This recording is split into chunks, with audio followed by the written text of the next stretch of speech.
Nick Munsee, welcome to Acquiring Minds. Thank you. Thrilled to be here. Nick, you bought an interesting business, traffic engineering and transportation consulting. This is obviously very different from the blue-collar services businesses that are so common in ETA. We're going to hear all about it. But let's start, Nick, with your personal discovery of acquisition in a former life in the property management business. How did that go? Right. Yeah. So I still own this business, by the way, a property management business out in Northern California. I started that in 2010 and quickly, it was 2012, ran into an opportunity. I had a mentor that told me that the fastest way to grow was through acquisition. And so in 2012, I had an opportunity to acquire a company and went through these are small acquisitions, but bank financing. Super nervous about making the loan payment, but we closed that first acquisition, found that it immediately boosted cash flow and made the payment and more. And I was super excited, loved the process of analyzing the business, getting to know the quirks within it and how those would fit into our operation, and kind of coming up with the process of merging the operations. First one went really well, and I was kind of hooked after that. And we did 7 other acquisitions over the period of the next 10 years. And that was a huge part of our growth. And I just love that process of analyzing businesses and figuring out how to mesh them into your existing operation, and love the fact that you can grow so much faster that way. Yeah. And to be clear, this was not what we would call ETA, entrepreneurship through Correct. acquisition. You hadn't been exposed to that. This was simply, you were already an entrepreneur with a business. Yep. Just buy another business as opposed to trying to grow the number of doors yourself. That's great. Really interesting. There's a whole story there, maybe about business owners who already own a business and how to use acquisition to unlock growth, for another day. But just for before we leave that chapter of your life, of your story, where'd you get it to? This property management business in Northern California, that in terms of size? Size, yeah, we're about somewhere around, I think it's 600-700 units or so. And we've dabbled in all fields of property management. We've done a little commercial, vacation, rental management, some apartments, and we found that our sweet spot and our ideal customer profile is single family homes owned by single investors. We worked with hedge funds, all those are not fun to work with, honestly. But our clients are just, working professionals that are building a small portfolio of rentals as their retirement plan. And we do it really well. And that's what we've decided to focus on for quite a while now. Mm-hmm. Yeah, but you're not in Northern California. So this is a successful small business that you run and own remotely. Correct. Where are you?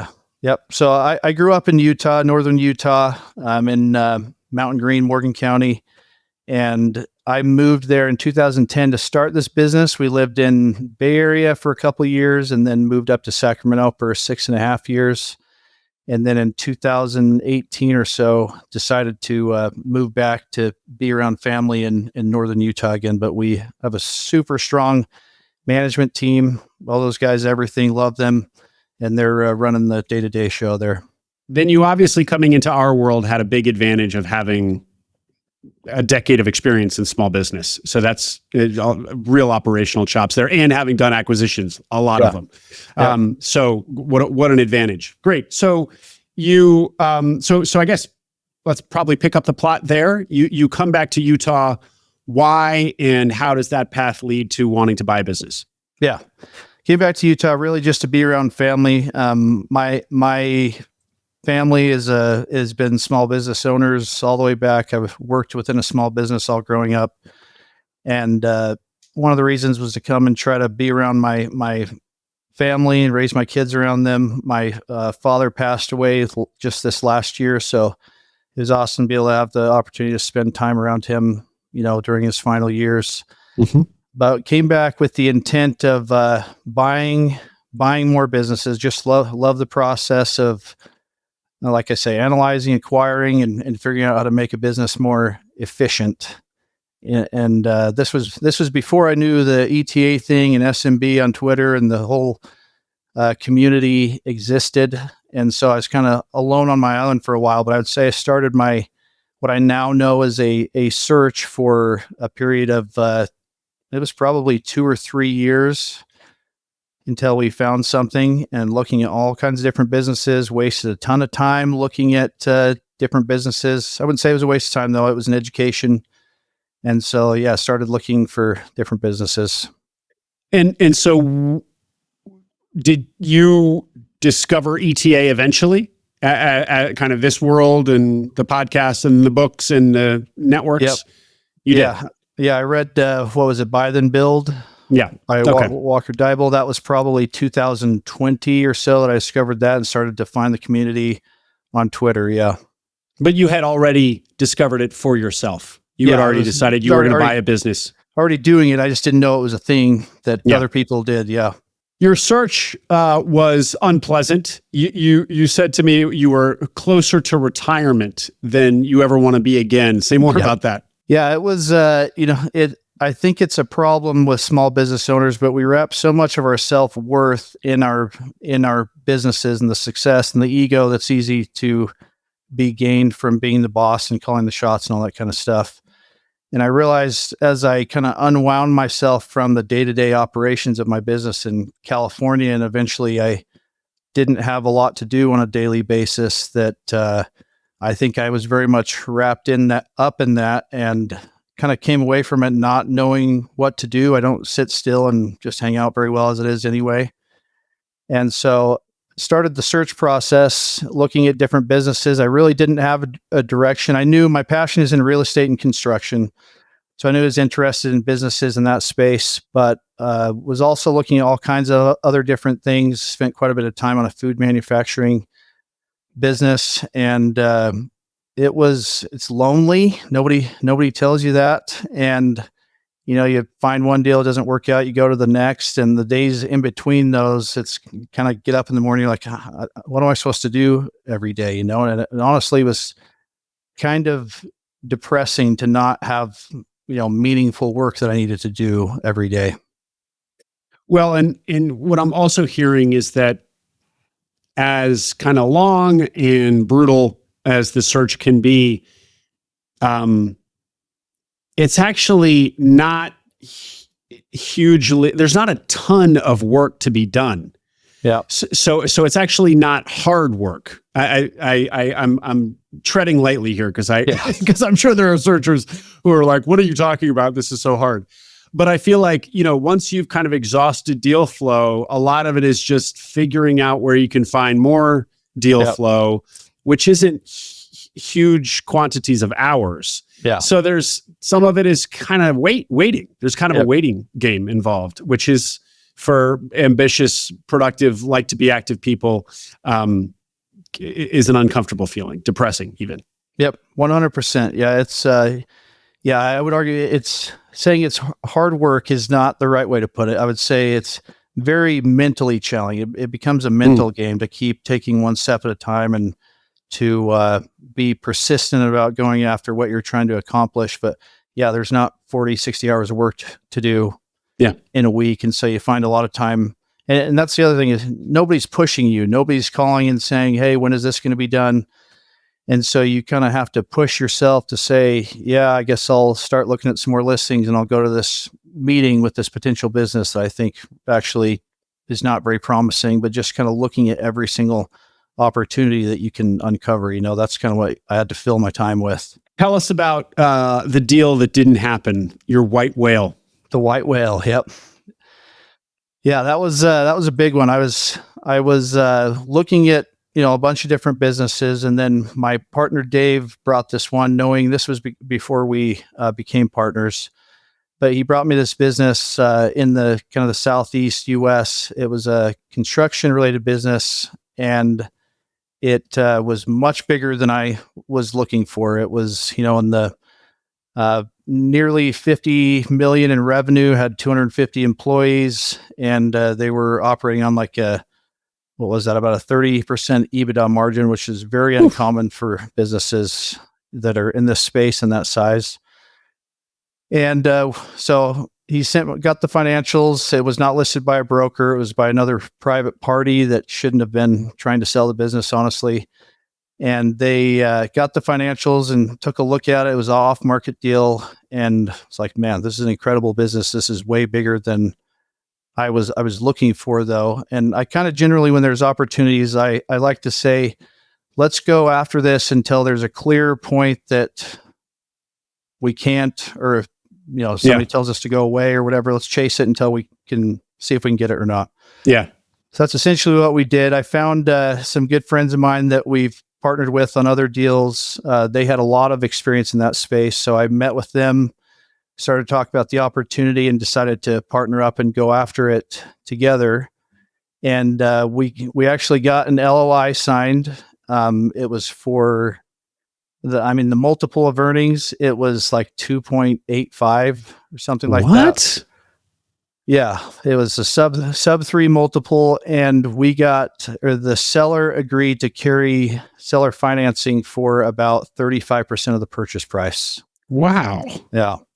Now, of course, it didn't happen. So didn't happen. Yeah, but that's an incredible. So what is that? 17 million, give or take, EBITDA. If it's if you said 33% margins, it was about. I think the last year we looked at it was about 11, and it was okay. 46 or so million in revenue that year. Okay. Yep. Unbelievable. And so the multiple. This is just an example of why proprietary can be powerful, because it wasn't an auction process. Yep. That's why. Okay. Yeah, there were, for quite a while, there were no other buyers. We got it under LOI with a 90-day exclusivity period. We struggled, and I think really we could have got this deal done if we knew how to source the funds from the beginning. So we spent too long trying to figure out how to source the funds, was I believe ultimately why this deal fell apart. We had, we got to the end of 90 days. We didn't have the funds altogether. We asked for another 30-day extension. They granted it. I think they gave us another 30-day extension. We granted it. Meanwhile, seller you're talking about, seller, correct, granting you these extensions. Yep. Correct. And I went to countless private equity meetings, different capital sources, banks, SBIC funds, all that kind of stuff. We were basically chasing anybody that showed any interest. And we found a lot of the private equity firms would say, yeah, we'll contribute some of the cash you're trying to raise, but not all of it. So go find some more. And it was just kind of a tight timetable to try to get that aligned. And so anyway, towards the end of the last 30-day extension, we had sourced the funds, and before we had got confirmation, basically a letter of intent from the bank we were working with, I got a call from the seller, who was the CEO and president, and he is a family-owned business, and he was on the board with 5 or 6 other family members. And he called me and said, hey, man, I hate to make this call. I want to sell to you guys, but unfortunately, I got outvoted, and the rest of my family decided to sell to somebody locally here who is ready to buy that and that we know. Mm-hmm. Deal fell apart. It honestly, it kind of crushed me, because I was like, there's this huge white whale that I have no business going after, and we're so close to getting it. And then to find out that we were, at the finish line, and then have them call me and say it's not an option anymore, that just crushed me. I spent I think I told you, I spent the whole next day watching like 3 movies, laying on the couch, and I don't do that. Yeah. It was pretty heartbreaking, honestly. Looking back on it, though, honestly, I would have had to relocate my family and probably be running this business. And it made me realize I wanted this deal more than I wanted to own the business. I think it was going to be producing, if it continued on the path that it was, incredible cash flow. We were not going to have to put a ton of cash into it proportionately anyway. It would have been a huge game changer, and even just producing cash to do other smaller acquisitions. Like, it would have just set us up to launch like a rocket in terms of having cash flow and capital to be able to do other things. But looking at it, the business is in a very tough space. It's competitive. They were definitely, I would say, the premium brand or service provider in the market that they were in, very well known. So that was another huge asset we would have been buying, was the brand and the reputation. but it's a very tough space, and there's a good chance I would have been caught running the day-to-day of that business. And thinking about that right now, if I was doing that, I don't think I'd be happy. That's not what I want to be doing long term. So that's why I say I wanted that deal, because it was such a good deal. And looking at, functionally, I would have been operating this business and relocating my family. That would not have been good. So I think ultimately it's good that it didn't happen. You were making the mistake that I think a lot of searchers are warned not to make, which is don't fall in love with the numbers on the spreadsheet. Yeah. Really envision the implications of owning this business. The keys are given to you and all eyes are on you. And, what's that going to be like for, your day to day, for if you have to move for your family and so on. Right. It's a hard exercise, especially when when it is a white whale. I mean, the numbers on that make you want to cry. Yeah. Now, is there anything to be said or for the audience to learn from your fundraising process? Do you think that you weren't able to, first of all, the dynamic that I hear is that the kind of the classic fundraising or capital raising chicken and egg dilemma, where nobody wants to be your anchor. More in independent sponsor land, less in self-funded search, but probably in self-funded search as well. Yeah. Nobody wants to be the anchor investor, the first to really make the bet. But once you get an anchor, the dominoes fall and it's easier to raise the rest. Yep. But getting that first big anchor, that first big yes is hard. So maybe say more about that, and then I'll tee it up this way. You yourself said I had no business in a deal this big. Do you think that the capital saw that as well? I guess to answer the first part of the question, I think we could have, we could have done our homework beforehand. The thing was I wasn't looking at deals of this size. So even if I had thought of it before, I wouldn't have gone looking for capital sources that would have, taken this one down anyway. But if I knew I was going after deals this size, even if I didn't have the deal yet, I realize now, going around and meeting with all of these private equity firms and all these capital providers beforehand and having a relationship and telling them about my background and telling them about the type of deals that we were looking at, then we could have gotten this deal done. And so I think building those relationships is paramount to going and taking something down like this and trying to do it after the fact, getting it under contract or under LOI, and then trying to go get the sourcing. Not that it can't be done, but I feel like it's infinitely more difficult to try to do it that way. Yeah. Of course, again, kind of another chicken and egg. It's hard to make relationships with capital when you don't have a deal, because they don't want to just get on the phone with somebody who may someday in the future have a deal. They kind of only want to spend their time when there is a deal to look at. So that's kind of what you got to juggle. And really, this would have been kind of an independent sponsor, more of an independent sponsor deal. Yep. And I'll also just call out that for budding independent sponsors or people who don't know the space, one of the challenges for independent sponsors, and basically the definition of that is you're doing a private equity deal, but you don't have committed capital. Correct. You find the deal, then you go raise the capital. And so from the seller's perspective, the big question is, especially with a nice business like this, in the, tens of millions of dollars, can this guy really pull this off? Yeah. Can he go raise the capital? And independent sponsors, that's always the argument that they have to make to the seller. Yes, I can. Yes, I can. But now we're hearing, behind the scenes from the independent sponsor's perspective, indeed, it's a real risk. Yeah. It is a real risk for sellers. Yep. Yeah, for sure. And to kind of speak to your point about my qualifications, had it been me on my own, my own, and I kind of led the deal for sure all the way through. But if I had presented myself as, hey, my experience is I own a little property management company in California, and I've got a little construction company and flip houses and stuff like that, I would have been laughed out of the room from the beginning. So I think a huge part of that being successful is the team that you put together, and the guys that are good friends that I partnered with, they came from a background of a business in this space that was bigger than this one. So I think that putting their background on my deck, putting their experience and telling them they were involved in this deal, I think was paramount to even opening any doors or getting our LOI accepted too. Okay, Nick. Anything more to say about your search, or should we turn our attention to the business you did buy?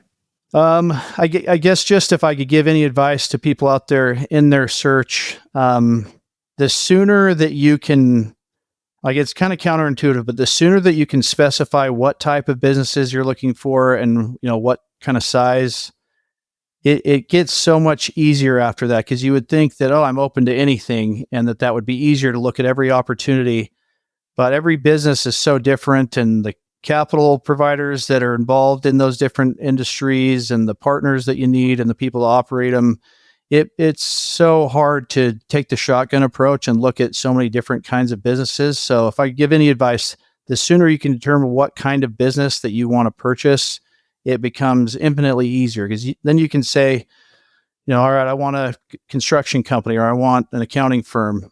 Specifically, I'm going to look for accounting firms, where without a specific search, you're saying I'm looking for businesses, and it gets really hard to find businesses when your search is that broad. It's a great point, and I'm reminded of this point being made so clearly, but in a different way. Previous guest Tripp, who actually I think his interview airs next week, worked with a buy-side advisor, Calder Capital, and when they onboard a new client like Tripp, they say, what kind of business are you looking for? And the business buyer is often like, super broad, anything. Whatever you got. Yeah. And they say, no, you got to dial it in. You got to dial it in. And often there's resistance. No, I'm open to anything. And the buy-side advisor, in this case, Calder Capital, who has seen this 100 times before, knows that the more specific you get, in fact, the faster this process goes. Yep. Counterintuitive, but very true. Yep. 100%.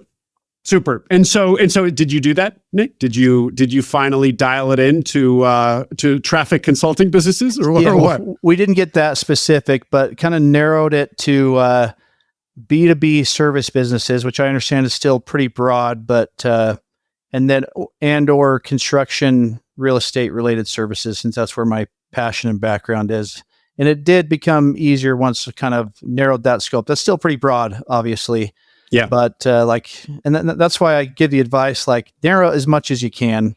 Even if it's I don't want to, be a direct to consumer retail business. Okay, then cross that one off the list, and narrow as much as you can. And I think as you go along the journey, you'll continue to refine that as you look, inspect, and analyze different businesses and find out what you really want. And I would argue, if you're early in the process, I don't think it's bad to look at every business and to learn about different businesses and find out what's appealing and what's not, what you don't want to be dealing with. I don't think there's any shame in looking at everything, but after each one, I think it probably makes sense to say, yes, that one is on the list of, potential businesses I want to buy, or no, I'm not going to look at any more like that. Yeah. I love that. Great exercise. Yep. All right, Nick, how did you find Hales Engineering? Yes, that's a great story. So I was at the independent sponsor conference, McGuire Woods in Dallas. This was, I think it was September 2023.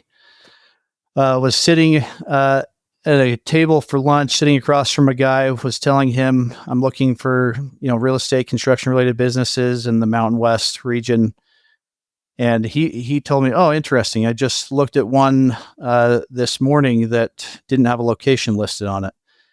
And it's actually in Salt Lake City. So he sent me the link to that. I inquired about it, pretty quickly got a meeting, signed an NDA, got a meeting set up with the seller.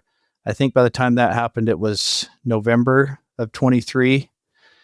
And so met with him.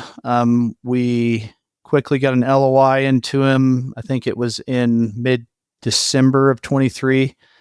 And it was accepted a few days after that, which is always exciting. And people who bought a business will understand this, but there's a few super exciting moments and terrifying moments. But one of them is when you get your LOI accepted. It's like, yes, I got it. Oh, crap. There is a whole bunch of work to do in a short amount of time right now. Yeah. So quickly dove into that process of due diligence, analyzing the business. I was going to say the other kind of scary part is when you close the transaction. It's like, yes, we closed it. Crap. Now there's a whole bunch of work to do in taking over this business. I will say those are two different experiences, though. the due diligence process in closing a transaction, like there is a time clock on that, and you are very much like it's a high pressure environment, I feel like, and you have to get this done by this time. Where post closing, I would say the due diligence, that's exciting and challenging.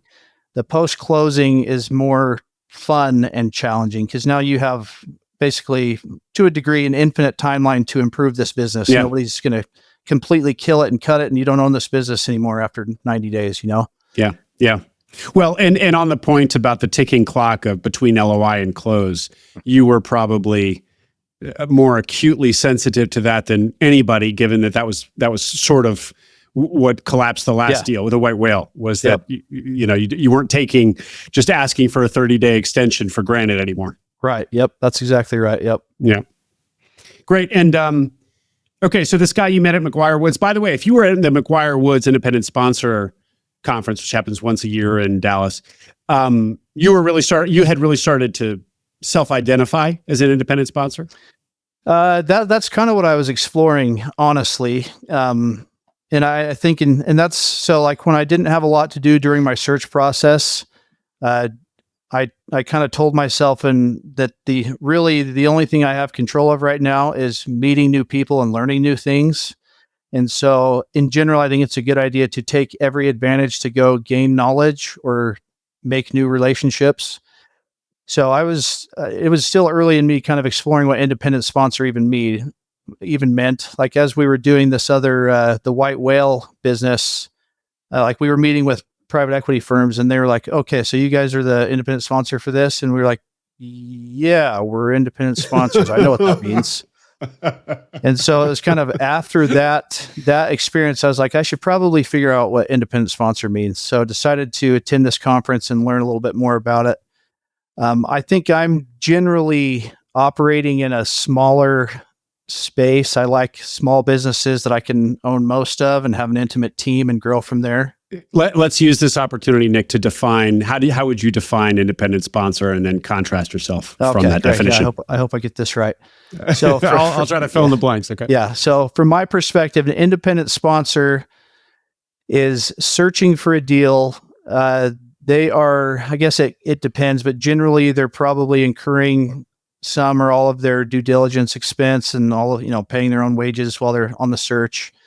They're identifying a deal. They are then, once they get one, and they're probably making relationships beforehand with capital providers and partners and stuff like that. Once they get a deal under LOI, they are going and raising most or all of the capital for that.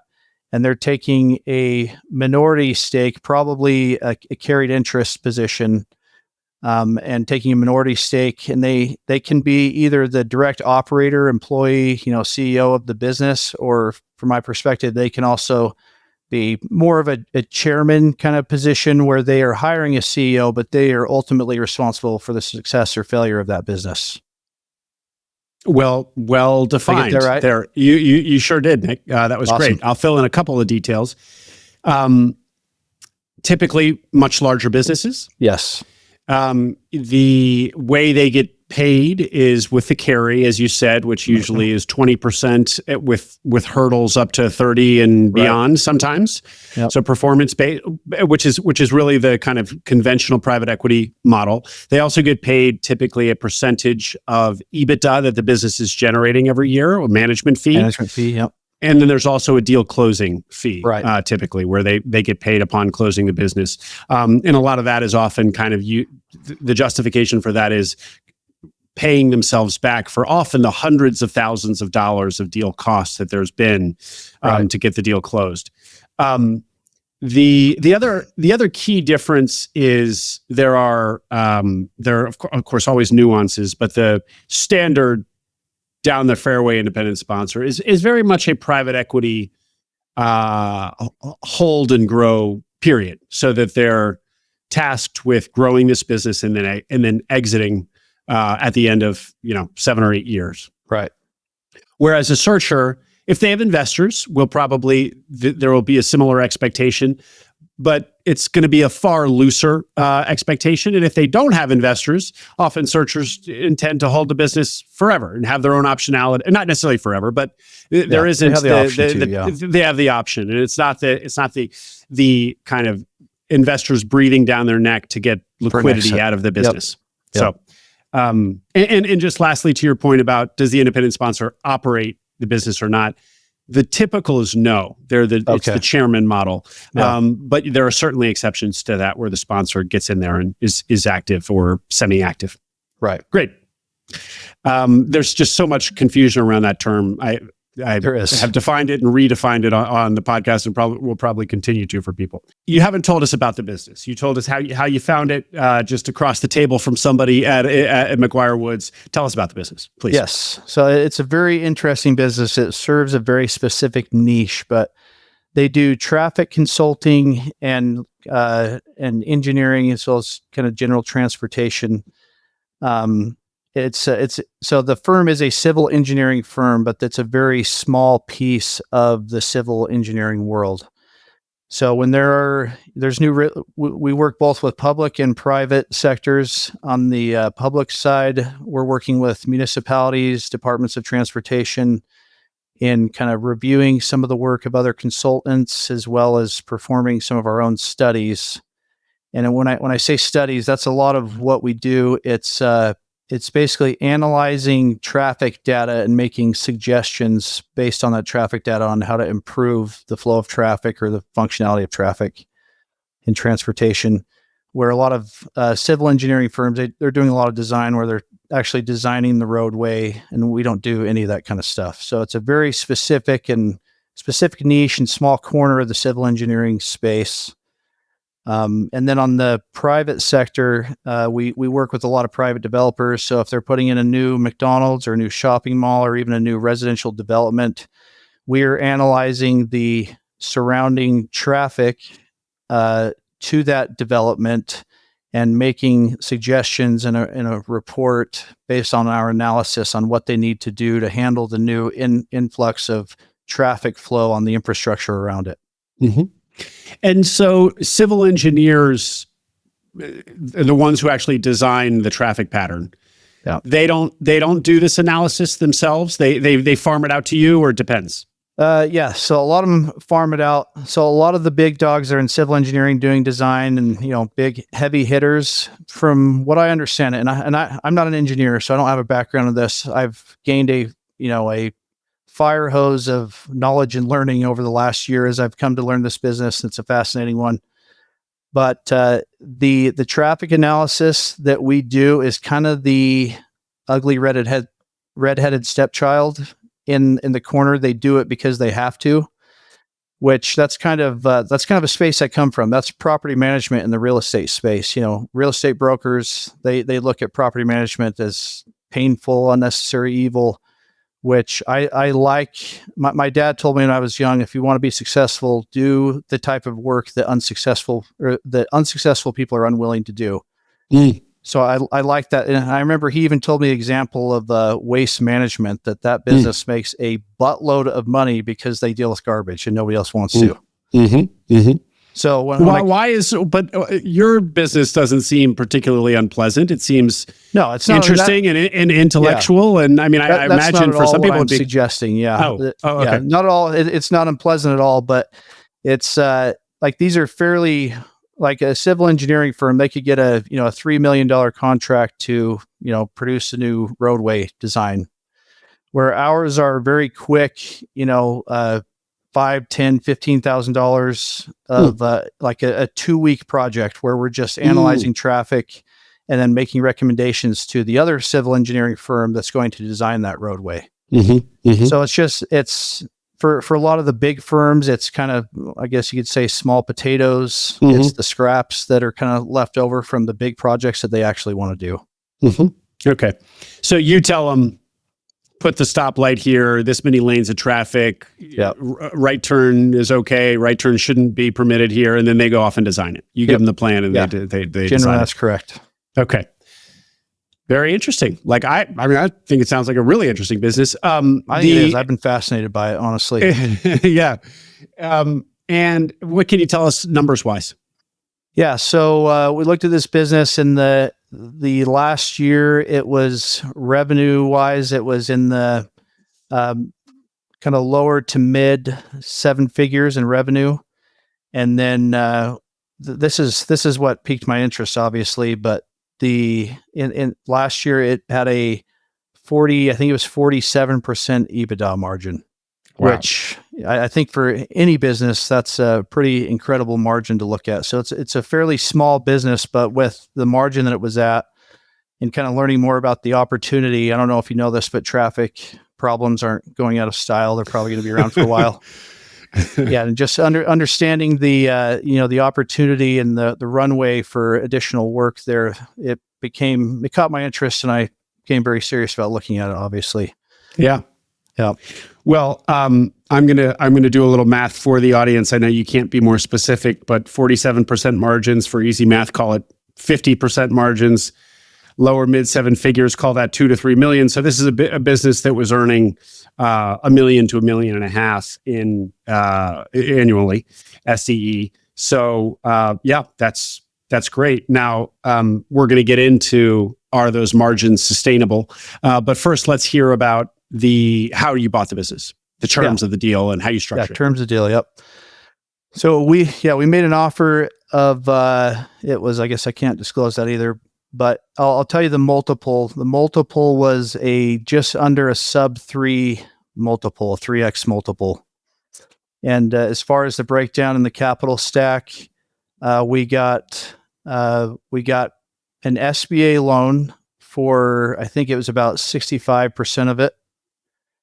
And then we had seller financing, which actually was made up of 2 seller notes, but the seller notes equaled, I think it was about 20% of the purchase price.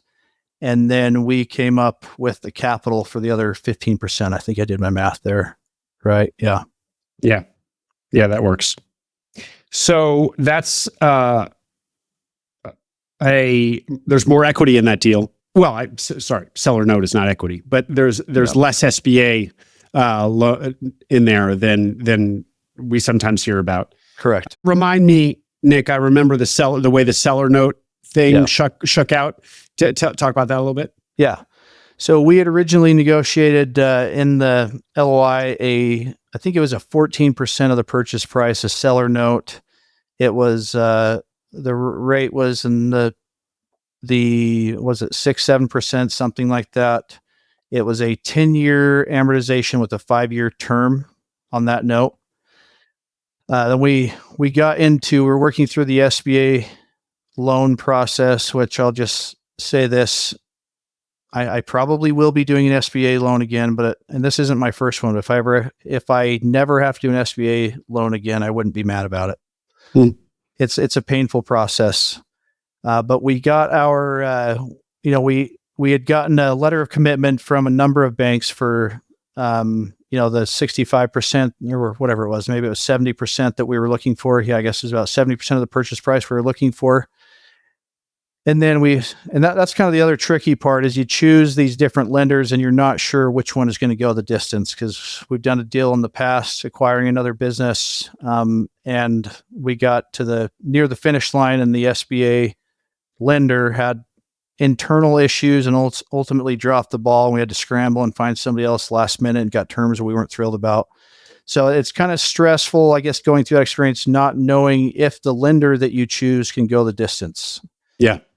And so we got through the process. We weren't too far along that it was going to cause significant issues where it could kill the deal. But the lender, for one, I can't remember the reason, but they basically came back and said that we originally committed to this loan amount. Well, for whatever reason, the only loan amount we can commit to is about $300,000 less than that. So we ended up, fairly far along in the process, having a $300,000 shortfall.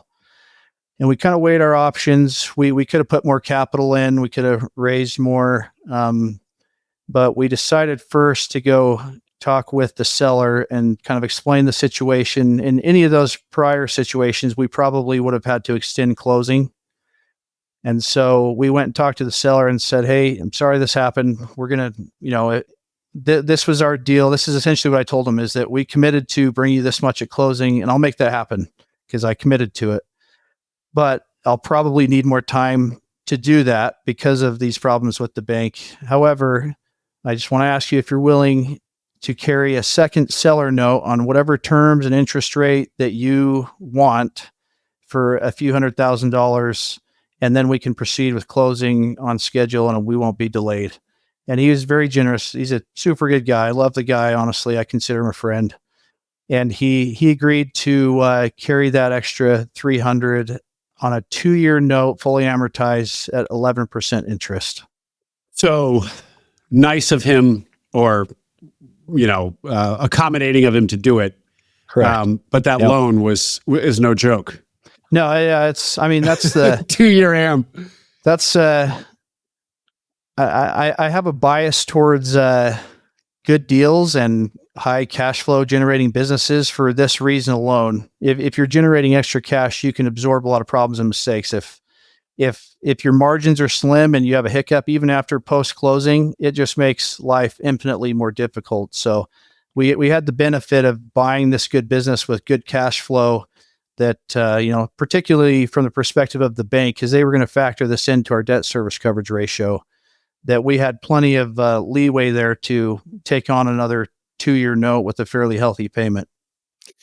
Well, and let's not forget the multiple plays a giant role here as well. You're buying for sub 3x for a business that's doing over $1 million in earnings. My calculation, you're neither denying or confirming that, but for a business that's probably doing over $1 million, how did you get that low multiple? And yeah, let's just underline the point that this is one of the great things when if you can strike a good deal, you have that much more room to absorb more leverage, basically. Yeah. How'd you get such a multiple? I mean,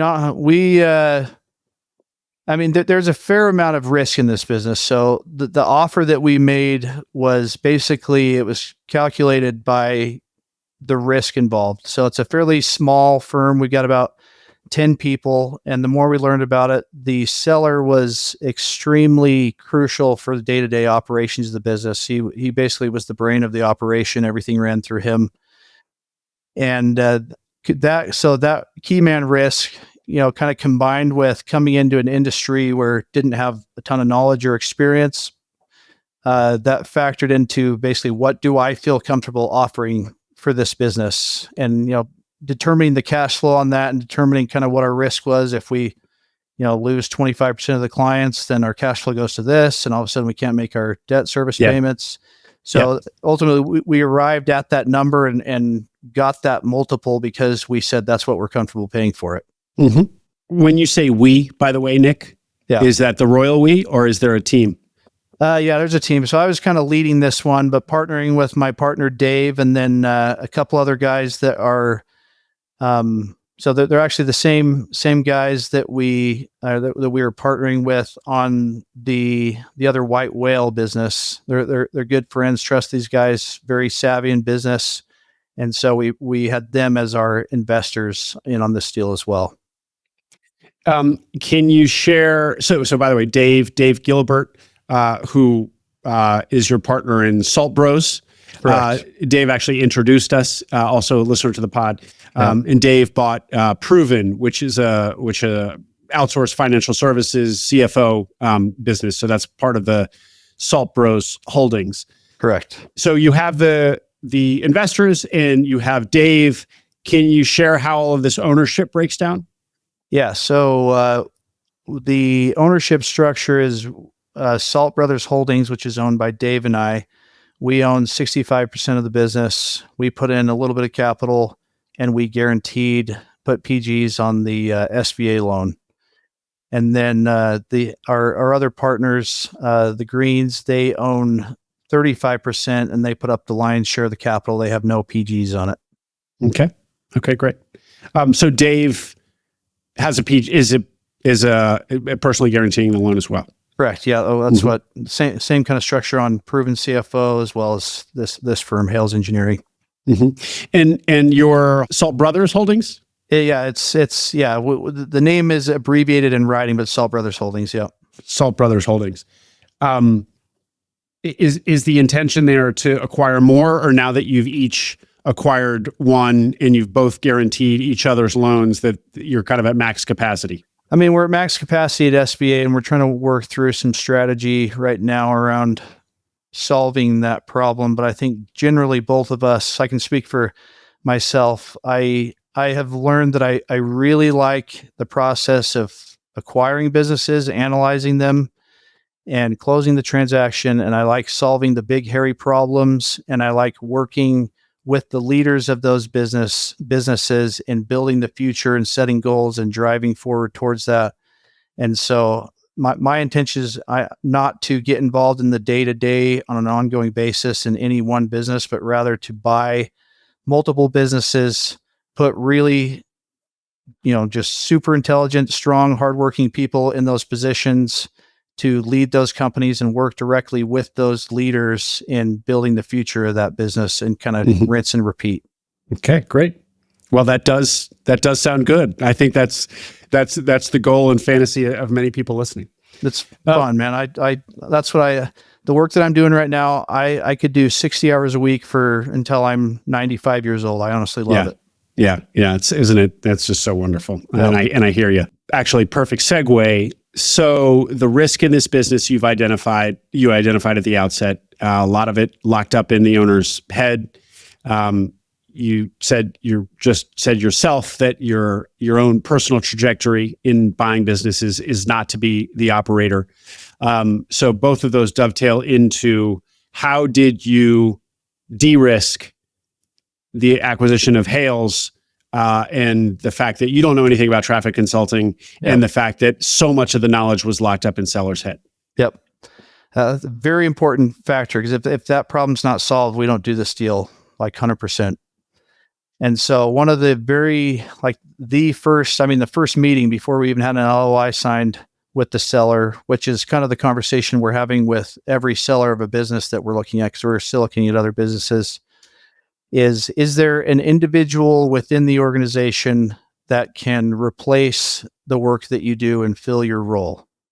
And so we had that conversation early with the seller of this business, and he said, yes, there is. There's a super sharp guy who's been with me for 8 years, and I've kind of been grooming him to become a manager and take over the operations of this business. And so we said, perfect, because that is a contingency on us closing this transaction, because I'm not a traffic engineer. I don't have one close to me. And so we're not doing this if there's not someone in there that can step into your role.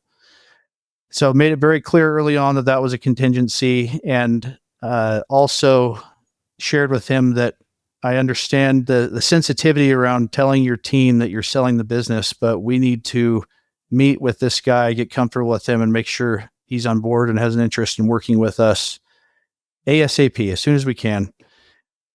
And so I think the original agreement was that let's get our legal docs in place, and then you can meet with him. Well, I don't know if anybody that's been through legal, that's not like, okay, we got them drafted, just sign them and we're done. It's a negotiation back and forth on terms. I would argue the most painful part of doing a business acquisition, I would say, is probably number one, legal. And I'm sorry to our attorney, he made it as smooth as it possibly could be, but it's just a painful process. And number two is bank financing. So with that contingency of getting the legal docs done, that's the contingency upon meeting our potential operator, the legal process went on, and we didn't get a chance to meet with him until about 3 weeks before we closed. And by that time I was getting quite nervous that, that he wasn't going to be interested, or he wasn't a good fit, or whatever the case may be. But we did ultimately meet with him 3 weeks before, and we met with him, talked for probably hour and a half, really liked him. He seemed super sharp. And we were still, even at that point, rolling the dice a little bit, because we're counting on this guy to run the operations after an hour and a half meeting, and we're about to close and commit, all of this capital to buying this business and take over responsibility for it. So even to that degree, it was still a little bit of a roll of the dice to continue on with closing at that point. And of course, he becomes your key man risk. Yeah. I mean, it's the nature of these businesses. They're too small to completely avoid key man risk, but it does feel like key man risk has shifted from one to the other. Well, now is probably a good time to turn our attention, Nick, to how you incentivize. Right. So to this point about him being your new key man, how you de-risk that, because you actually do have a structure in place, and I think the audience will really benefit from hearing about it. Correct. Yep. So let's get into that. Okay. Yeah, I think we recognize very early on that we wanted this guy that we were going to be working with, that's going to be our operator, to have a stake in the business one way or another. And so we were exploring different options. We could do a stock grant. The problem with that is that's a taxable event, and so you're either asking that individual to come up with a bunch of cash to pay the tax bill for that grant, or you're issuing a pile of cash for him to be able to pay the taxes for that. Neither of which were super appealing for obvious reasons.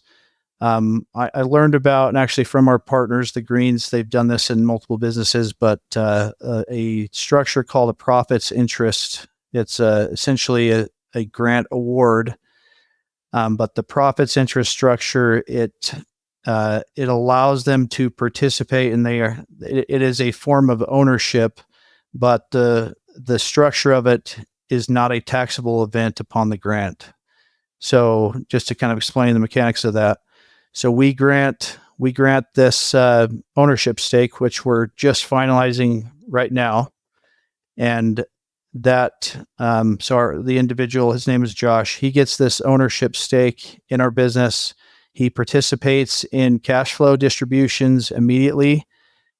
And then on a liquidation sale, or the sale of a business, the profits interest basically tells the IRS that we are granting this stock or this ownership to this individual. And as of today, it's worth $0. And that's what allows it not to be a taxable event. And then if we sell the business in the future, he gets to participate in the proceeds of that sale, in the difference between the hurdle amount that we establish at the time of the grant and the amount that we sell for in the future. So just for round numbers, let's say that we're valuing the business at $5 million and we give him a 10% stake in that. If that was a stock award, he would immediately have a $500,000 taxable gain that he would have to pay the tax bill, but we didn't give him $500,000 in cash to pay the taxes, which is kind of a non-starter from the beginning. So with this profits interest structure, we grant it today with the value of the hurdle is $5 million, and today that stock is worth $0. If we grow this business and we sell it for $20 million 5 years from now, then his 10% stake of that, he now gets the difference between that $5 million hurdle and that $20 million exit. So the gain there is $15 million, and Correct. he gets 10% of the $15 million. Correct. But when you say, so you can actually, but if you can just allocate the value of stock being $0 at any point, why not just allocate the value of stock being $0 now and give him 10% now and call it, and say that it's worth $0 so that he can avoid paying taxes on it. Yeah. So that's what, I can't pretend to understand all the mechanics of the tax law and stuff besides, in regards to that. That's why we paid a bunch of attorneys, smart attorneys, to figure that out. But what I do understand is that it has to be like the hurdle amount, it has to be reasonable. And because we just recently did this transaction, we have an established value. The risk was placing that hurdle any lower than that purchase price. Then you run the risk of the IRS auditing and saying, no, that was not, I don't know what the term would be, an appropriate hurdle. Mm-hmm. But so we decided to establish it because it was in writing. We had just gone through a transaction where it established value. We set that hurdle at the purchase price. Okay. So that incentivizes him for a nice exit. He Correct. will participate in an exit. Yep. As if he were X percentage shareholder, call it 10%.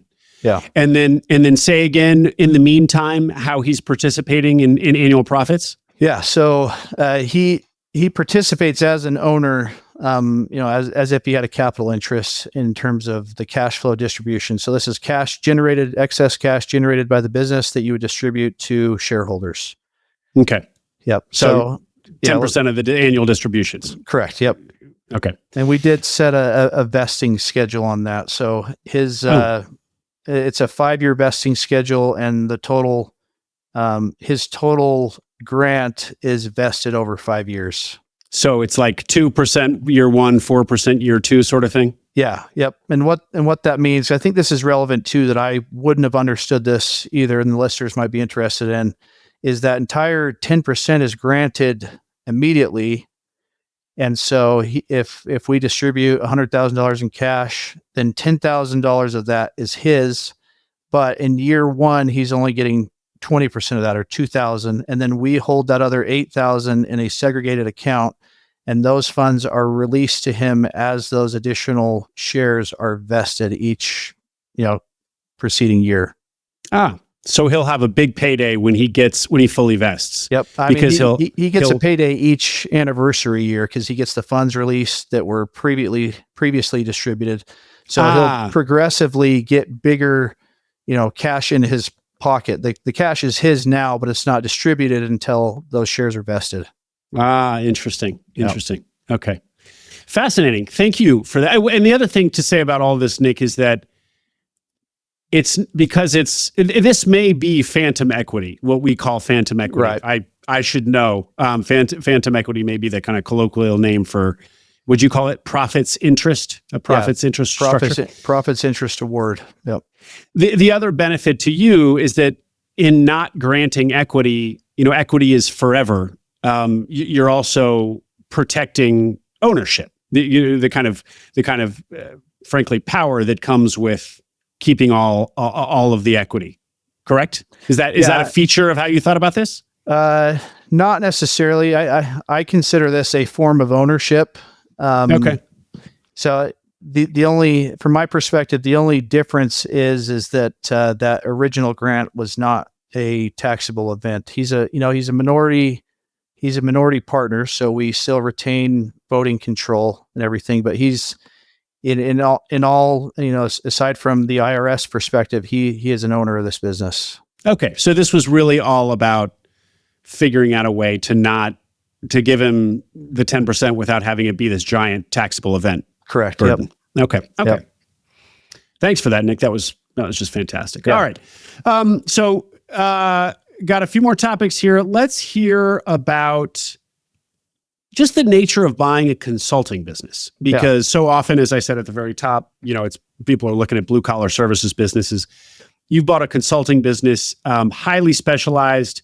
Is there anything more to say about that? A couple of things I could add. I'm a big fan of acquisitions. So our original growth plan was going into buying this business was, let's go find more traffic engineering firms, in neighboring states and acquire them and roll them up together. The classic roll-up strategy. The more I've gotten into this, my mind has done a complete 180. For one, there are not very many firms that specialize in this very tiny niche of the civil engineering world. So even finding one that does just what we do would be difficult, not to mention I'm a huge believer in culture and protecting that culture. And so, if we found one and the culture wasn't right, the team wasn't right, then we wouldn't buy it anyway. So it pretty quickly became obvious that the acquisition opportunities in this space to roll up and grow through acquisitions is going to be pretty limited. So that's something that I didn't come to terms with until after we bought the business. So I think understanding whatever your growth strategy is going forward, I think it's important to be flexible and be able to adapt when new information comes to light anyway, but kind of having an understanding of what your growth strategy is from a practical perspective, I think is pretty important. And so if considering a consulting practice, a white collar consulting practice, and if it is super niche, Yeah. really examining the market in advance to see if there are other niche players. Yep. Yeah. Yeah. Because a roll up strategy would be very difficult from that perspective. Yeah. Okay. Another factor too is that, when realizing that, quickly doing acquisitions for growth was not really a possibility, also recognize that fortunately, there's another opportunity for growth within the business. This business is incredible. How do I put this? I've never seen a business that did so little sales and marketing. Like they don't do any, like none. They have more work than they can handle. And which part of another huge thing I'm a believer in is like understanding the reputation in the industry of the business that you're buying. And this one had a very strong reputation in the state of Utah, some of the surrounding states for being the very best at what they do.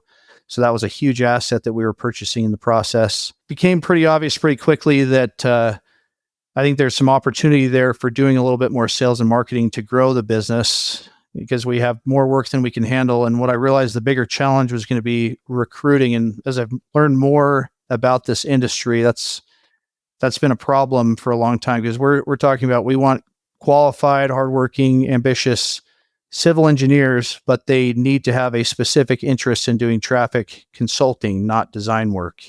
So the market for someone with those expertise is very slim, and it's pretty competitive for those potential recruits as well. So it became pretty clear that our challenge was not necessarily going to be growing revenue by this is a billable hour business, so you can essentially determine your top line revenue by the number of engineers you have producing works. And so that became pretty obvious pretty quickly that our challenge here was going to be adding talented people to our team as opposed to trying to go out and beat on doors to find more work. And that hasn't indeed been the challenge, but we've added some super talented people on our team, and our guy Josh that's running it.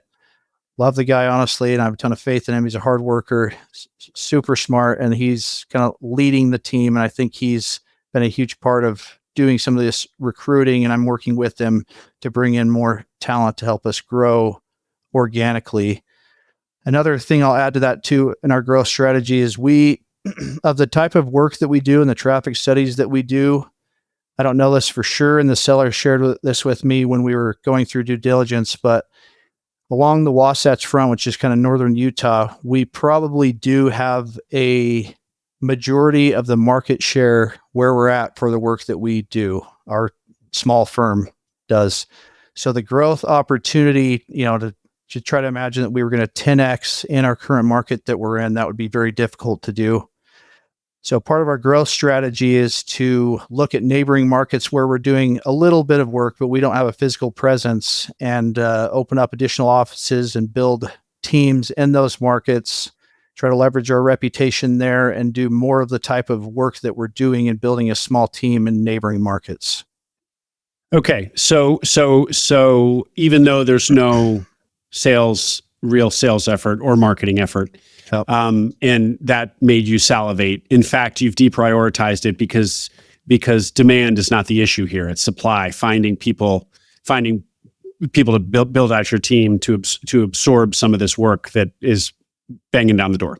Correct. And so that recruiting is really where you and Josh are spending a lot of time, and it's Correct. a challenge. Yep. Mm-hmm. And then once you do crack that, or as you crack that and build the team, you're going to need to penetrate other markets because you've tapped out your own market. Correct. Yep. Great. And do you have any sense of if these neighboring markets have a Hales Engineering already? Yeah. So we actually hired a recruiter just to find talent locally, like some more senior engineers to add to our team in Utah. And the recruiter brought us a super sharp individual from the Denver metro area. And so that has kind of kickstarted our campaign to open an office in Denver and have a presence there.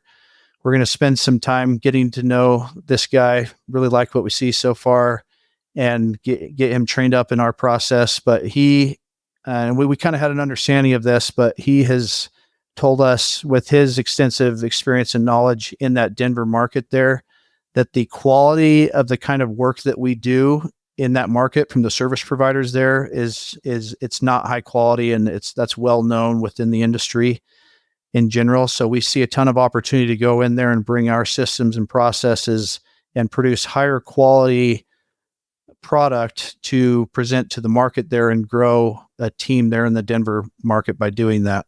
Great. Sounds like a great opportunity. And what of this relationship of person needing to know the local market? This is not something where you guys sitting in Salt Lake City or Salt Lake area can service civil engineers in DC. So you got to have. We can do work. I mean, we're doing work, and I can't remember what it is, 12, 13 states. We just did a pretty big study for residential development in Hawaii. One of our guys, unfortunately, had to go out there on site for a week and check it out. Yeah, but so we can do the work anywhere in the state. We just have to get licensed there and make sure we're meeting the proper requirements on the, different code or requirements when it comes to their traffic regulations. But this is it can be a very much relationship driven business, and it's hard to have relationships if you don't have a presence in a market. So that's one of the factors so our guy in Denver right now, we're looking at hiring another person in Denver, but he's there kind of alone on an island right now. But a big part of his role as it is to go out there, build relationships, which fortunately he's been in that market for, I don't know what it is, 10 plus years or so. And so he has a lot of those relationships right now, and he's starting to go meet with them and say, hey, I moved over to this firm. These are the services we can provide. But I think those are relationships that are super hard to, certainly if you don't have a local presence and you're not seeing them at your local, trade shows and stuff like that. But because we even talked about promoting somebody from our Utah office and moving them to Denver or wherever else and opening up a market. And I think that would be challenging too, because they got to start from ground zero on building relationships. And so I think that's why it's important to have a physical presence and have somebody, if we can, find people that have those relationships established and then leverage those to kind of grow in that market. Sure. But your Denver guy is also a technician, wouldn't be the word, but a consultant, right? Yep. He would deliver the service as well. Yep. So at some point, obviously, you're going to need to decouple sales, which is what you want him to do now, from service provisioning, which is what his main thing should be. Yeah. Right. Well, to a degree, yeah. I guess I see our office managers, the general managers of any one location, a big part of their role will be relationship building and procuring work. But right now, while he's going out and securing work, our team in Utah can do a lot of the actual technical work on the projects that he's securing in Colorado. Oh, yeah. Okay. So the local relationships that you need, the local on the ground people you need are really sales relationships. To a degree. And then the actual work can be somewhat centralized. Correct. There. They need to know how to talk the talk and, speak intelligently about the work that they're doing. So it's not like we could hire a solar sales guy to start go out and sell traffic studies. That would not be effective at all. So they need to have a background in this, and they also need to, on these relationships, there's a lot of meetings in person, even over Zoom, in talking about the progression, within doing a study and talking about why we're doing this, why we're suggesting this. So they need to kind of lead that project, but a lot of the hours spent on that project can be done by somebody else in Utah. Gotcha. Yeah.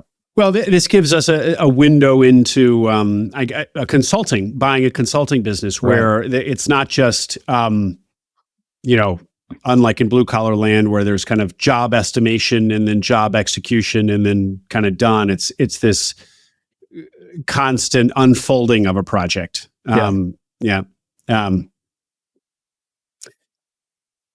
to use the word that is often kryptonite in acquisition entrepreneurship land, project. This is a project-based business. Yep. You like real estate and construction, so it was probably inevitable that Nick Munsee would end up in a project-based business. Yeah, yeah. But true. Anything to say about that? Anything to assuage the critique that this is project revenue, which is not great? Yeah, 'cause I come from, I've got 15 years in the property management space, which is monthly recurring revenue, which is really nice. If you can land a business with that, that's nice knowing what revenue you're going to be realizing the next month, But to a degree, they call it the not recurring sales, but going out and having to kill your dinner every day. Yeah, is kind of project-based work. Yep. If I had been less confident that there would be a lot of work, like projects out there, traffic problems to solve, this business wouldn't have been very appealing. But knowing the flow of work that they have, and they literally weren't doing any marketing or sales to bring this work in, it made me feel a lot more comfortable with taking on a business that is project-based revenue. Yeah, just a demand supply imbalance that you guys are sitting on the supply side of, yep. Which is great. Yep. Okay. Let's close by circling back to two of the themes that we addressed earlier, and kind of how, now that you're inside the business, how you think about it. The margins. Yeah. So these crazy 47% margins are almost necessarily going to come down. We heard that so much of the business is locked up in the seller's head, which is the final point we'll end on. How much margin compression do you expect to see? I mean, I've kind of projected.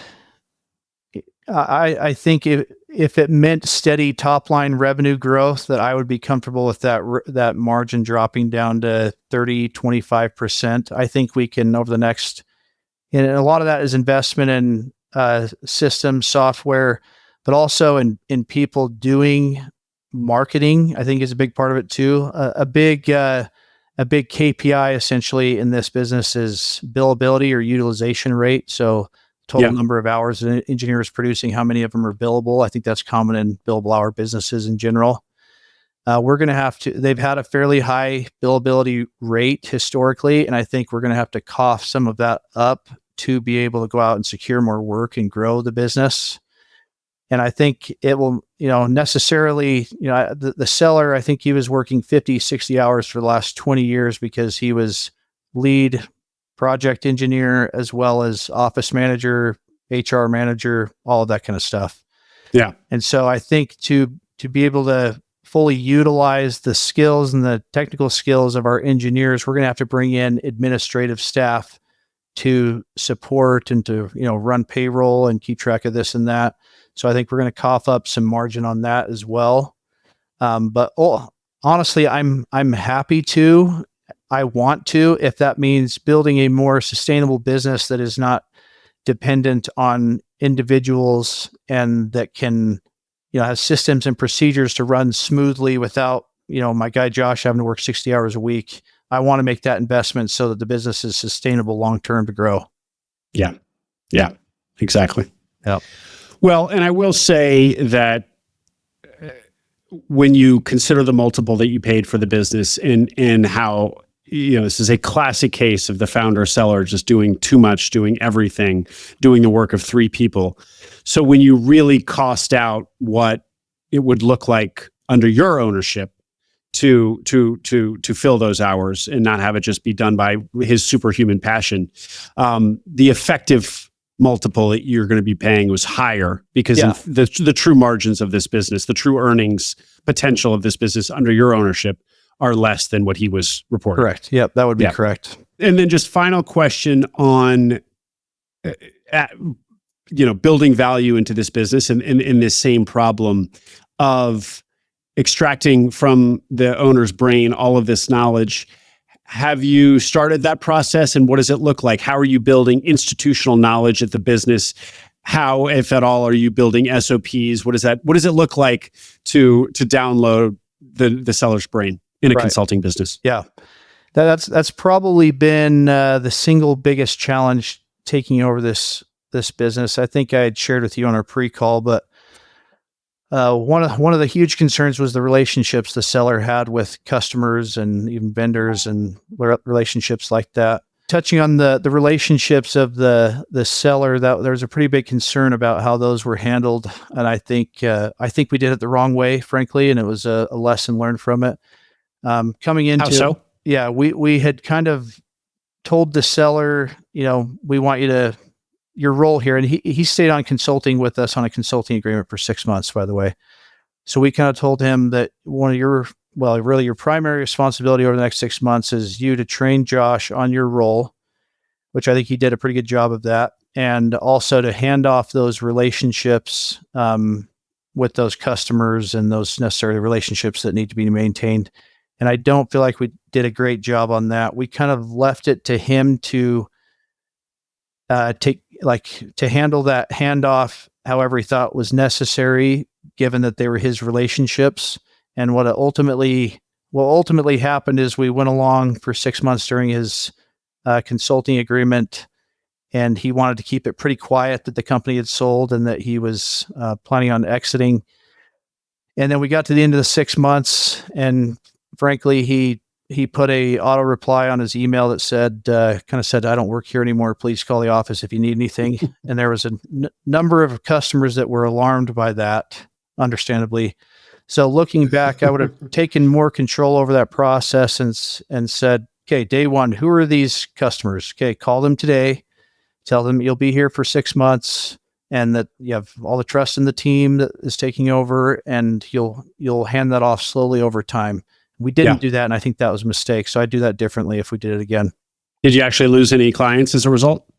No, I don't believe so. There was one pretty big one that we were already, like, part of our job is as a traffic consultant is to tell, like, private developers, to tell them that what you want to do is a bad idea, and sometimes those conversations can be kind of sticky. So that happened. They got that notification via email during the middle of the time when we were telling them that something they were trying to do was not a good idea. So that one got a little hairy, but the seller came back in and kind of helped smooth that out. We ended up keeping them and working through the problem. So to my knowledge, we haven't lost any customers from that. But I guess to a certain degree too, we also don't know what customers that we have not retained, because a lot of them had personal relationships with him. They're calling him on his cell phone. And I don't think that we're losing a lot from that, because we're still working with him. We have kind of an ongoing consulting agreement with him. And I love the guy. He's a great guy. And he has been taking those calls and handing those off to us. But it made me feel a little uneasy knowing that we don't know what we're missing out on necessarily, Well, yeah, you don't know what you don't know. But it sure is a strong signal of the business that in the middle of a sticky conversation, he sets up this rather ungraceful auto reply, and you still retain. You're retaining your customers. They aren't immediately dropping you for the next firm. So it's great. That's a good sign. And what about just his knowledge, aside from those relationships, which hugely key? What about his knowledge? Is that something that can be downloaded? Yeah, I think to a degree that some of the more senior guys, including Josh, over the last few years, to my understanding, they had kind of picked up the knowledge from a technical perspective, and maybe even had kept up on it better than even the seller did. So I think from a technical perspective, I think we're pretty sound with the team that we have. I think the biggest concern is just the relationships there, but I think that's pretty important why we keep a good relationship with the seller. In fact, I think we still have Josh still has a meeting with him once a week going over certain projects, and the seller's able to add context with this relationship or that. So he's still available in retirement to kind of help consult with us and make sure things go smoothly. And you're full-time in the business, Nick. I'm not. I've got other business. I'm still on the search. I'm kind of perpetually on the search, looking at 2 or 3 different businesses right now, about to submit an LOI on one. I'm probably and I've shared this with Josh and the rest of the team, is will be heavily involved for probably this first year as I help them set up the system structure, put the team together, and then we'll step back as we put those pieces in place as I continue on doing what I do. And really, I'll be involved to the degree of I want to provide support in terms of advice, mentoring, coaching, capital, make connections through my network, and help kind of drive the bigger vision, because I think that's what I'm good at. So this business will never be, from my perspective, one that I check in once a quarter and ask him to send me a distribution. This is something I want to keep my finger in and spend, I don't know, some amount of time. It'll vary, but every week kind of helping them grow this business and grow the organization. Right. But to be clear, this, you already have kind of realized the kind of Holdco vision, where you're serving as chairman, and you're going to be more active in year one, and maybe a little bit more active than you will be in some of your subsequent acquisitions. Maybe you'll be more active in this business perpetually, but you're already doing the thing that you described wanting to do. Yep. It's great. Living my dream. Okay. Good job, Nick. I like having people on who are living their dream. Yeah. Anything we didn't get to? Not that I can think of. I guess one thing I'll share is that there's something, and people will have a different opinion, obviously, but there's something that has become more appealing about businesses that serve a very specific niche and have, I guess you would call a wide economic moat and a competitive advantage in doing, work that others don't want to do, and doing it better than everybody. Like I want to go find more businesses like that, Yeah. Yeah. So a new appreciation for just super niche-y. Yeah. The riches are in the niches. Yeah. Yeah, that's right. Yeah. Cool. Nick, if people have a question, how do you like them to reach out? Yeah, you can look me up on Twitter. I think it's at Nick Munsee. You can shoot me an email, nick@saltbros.co. Any of the above. Great. Nick Munsee, thanks for coming on. Congratulations on a really neat acquisition and living the dream. Thank you so much, Will. Appreciate it. I hope you enjoyed that interview with Nick Munsee. If you want more Nick, if you have a question for him, come to the live Q&A that we're doing with him by Zoom on Tuesday, March 25th. Nick will come just to answer your questions, direct questions from you, the listeners of his Acquiring Minds interview. Register for that at the link in today's show notes, or in the YouTube notes if you're watching on YouTube, or at acquiringminds.co. Come to Nick's live Q&A on Tuesday, March 25th. Register for that at the link in today's show notes, in the YouTube notes, or at acquiringminds.co. See you there.